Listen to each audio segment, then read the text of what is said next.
নমস্কার বন্ধুরা, আপনাদের সবাইকে স্বাগত জানাই।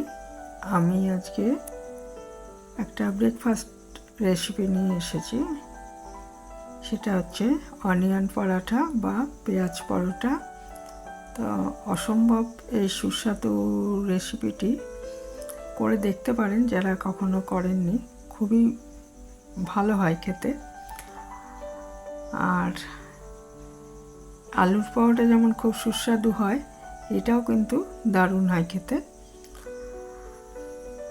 তো এর জন্য আমি 5টা পরোটা হবে এরকম আটা নিয়ে নিয়েছি। মানে আটা রুটির যেরকম গোলা হয় তার থেকে অনেকটা বড় হবে এটা, কারণ এর ভেতরে পুর দেওয়া হবে। পুর দেওয়ার জন্য যে পরোটাগুলো হয় সেটা সাধারণত একটু রুটির থেকে বড় করা হয়, যাতে পুরটা ঠিকঠাক দেওয়া যায় আর কি এর ভেতরে।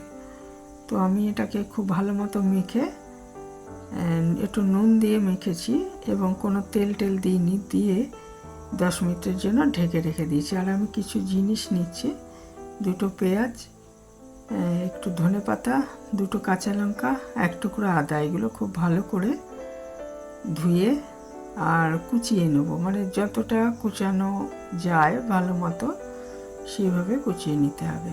ধনেপাতা, আদা, কাঁচা লঙ্কা আর হচ্ছে অনেকটা পেঁয়াজ, মানে 2টো পেঁয়াজ আমি এখানে কুচিয়ে নিয়েছি। আরেকটা জিনিস, আমি এখানে 2 চামচ মতো বেসন একটু ড্রাই রোস্ট করে নিচ্ছি। এটা আমার কাজে লাগবে। আমার পেঁয়াজের যে পুরটা দেব, পেঁয়াজ পরোটা যখন তখন পেঁয়াজেরই পুর হবে।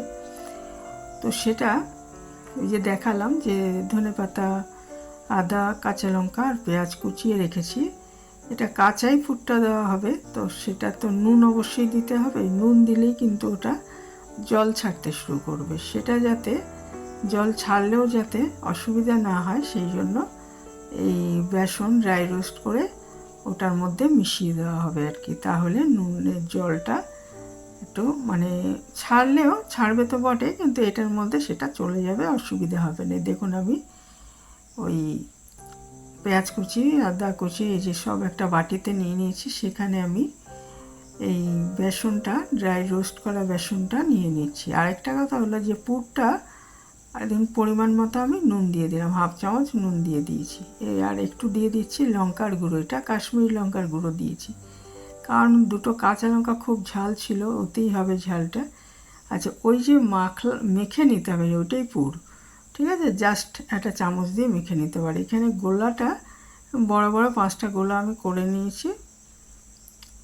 তো এই যে এইভাবে আমি এটাকে, এবারে পুরটা যে নিয়েছি, পুরটা ভরে সঙ্গে সঙ্গে বেলে এবং সঙ্গে সঙ্গেই ভাজতে হবে। মানে বানিয়ে একটুখানির জন্য রেখে দেবেন, সেটা করবেন না, তাহলে অনেক বেশি জল ছেড়ে যাবে, অসুবিধা হবে। সঙ্গে সঙ্গে এরকম দেখুন, এরকম যেভাবে আমরা করি, পুলি পিঠার করি বা আলুর পরোটার সময় যেইভাবে একটা বাটি করে নিই, তাই না? নিয়ে তার ভেতরে আলুর পুরটা দিই, সেরকম এটাও ওই পুরটা এর মধ্যে দিয়ে দিতে হবে। ইচ্ছে করলে ওই পুরটার মধ্যে একটু আমচুর দিতে পারেন, তাতে আরও স্পাইসি হবে, ভালো লাগবে। তো আমি আজকে আমচুর দিইনি, এরকমই করেছিলাম, তো ভীষণ ভালো হয়েছিল খেতে। আর এর সঙ্গে যে কোনো আলুর দম, আমি কালকে একটা আলুর দমের রেসিপি দেখেছি, ওই আলুর দমটাও খেতে পারেন, বা আমরা যেরকম করি সেরকমই। দেখুন আমি এরকমভাবে ভালো করে মুখটা আটকে দিতে হবে, যাতে না বেরিয়ে যায়, ঠিক আছে? পুরটা যাতে না বেরিয়ে যায়, সাবধানে আটা দিয়ে বেলে নিতে হবে। যেহেতু আমি ড্রাই রোস্ট করা বেসন দিয়েছি, তবু ওই যে জলটা ছাড়তে থাকে, সেই জন্য এটা যত দ্রুত সম্ভব বেলে তারপরে ভেজে নিতে হবে। আর একসঙ্গে সব বেলবেন না, 2টো করে বেলে ভেজে নিতে হবে। তা এটা বলছিলাম যে এটা আর রায়তার সঙ্গে খেতে পারেন, সবচেয়ে ভালো হয়। এই যে আমার একটা পরোটা বেলা হয়ে গেছে, আমি 2টো বেলে নেব, নিয়ে তারপর আমি আগে এই 2টোকে ভেজে নেব, তারপরে বাকি 3টে ভাজবো। একসাথে সব করব না, তাহলে একটু অসুবিধা হতে পারে। সেই জন্য এটা পুর ভরে আর কি বেশিক্ষণ রাখা যাবে না, এটা মাথায় রাখতে হবে। আর একটা হচ্ছে এর সঙ্গে রায়তা খেতে পারেন, তবে এর সঙ্গে কিন্তু দুধ চা দারুণ লাগবে। শীতকাল হলে অবশ্যই এর সঙ্গে দুধ চা খাবেন। তবে আমি আলুর দমটাও ছিল, আলুর দম আমি কালকেই দেখিয়েছি। আর তাছাড়া এর সঙ্গে দুধ চাও দারুণ লাগবে। তো দেখুন আরেকটা আমি করে নিচ্ছি একইভাবে, নিয়ে এটাকে বেলে নিচ্ছি। তারপর এই দুটো আমি ভেজে দেখাবো। আর ঘিয়ে ভাজলে সবচেয়ে ভালো হয়, ঘি বা মাখনে ভাজলে সবচেয়ে ভালো হয়। তবে সাদা তেলেও ভাজতে পারেন, অসুবিধা নেই। স্বাভাবিক ঘি বা মাখনে যদি ভাজা হয় পরোটাগুলো, তাহলে টেস্টটা বেশি হবে। এটা আগে এরকম ইয়ের পর একটুখানি চেপে চেপে একটুখানি ছড়িয়ে দিতে হবে। তাহলে কি হবে, ভেতরে যে পুরটা রয়েছে চারপাশে ছড়িয়ে যাবে আর কি, এক জায়গায় দলা হয়ে থাকবে না। করে তারপরে বেলে নিতে হচ্ছে, আটা দিয়ে বেলে নেবেন। এইভাবে বেলে নিচ্ছি। এবারে এই দুটোকে ভেজে নেব, তারপরে বাকিগুলো করব।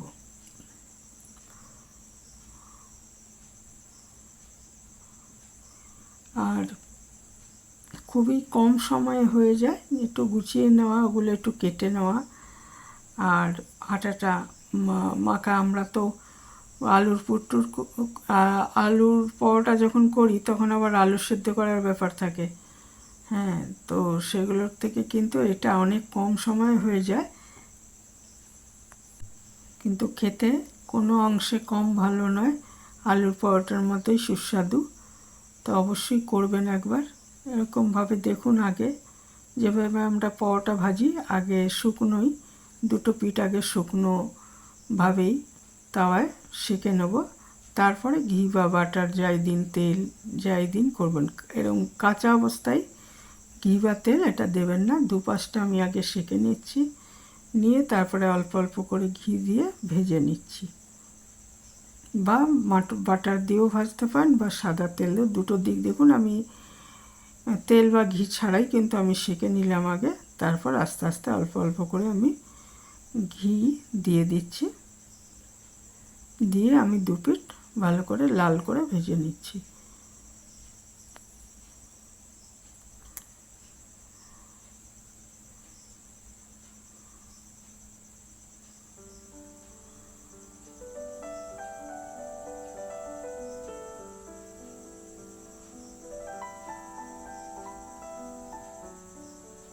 উল্টো পিঠটাও একটু ঘি মাখিয়ে দেবো,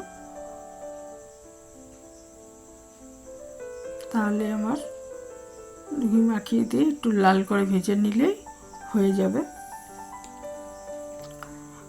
আজকে যদি কোনো নতুন বন্ধু আমার চ্যানেলে এসে থাকেন, তাহলে চ্যানেলটা সাবস্ক্রাইব করার অনুরোধ রইল। আর পুরনো বন্ধুদের আমি অনেক ধন্যবাদ জানাই।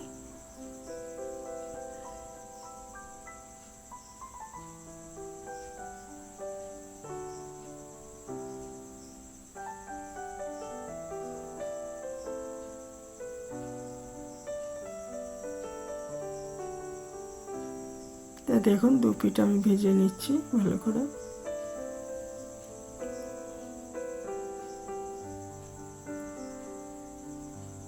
তো বন্ধুদের মধ্যে কে কে পেঁয়াজ পরোটা খেয়েছেন বা বানান জানাতে পারেন।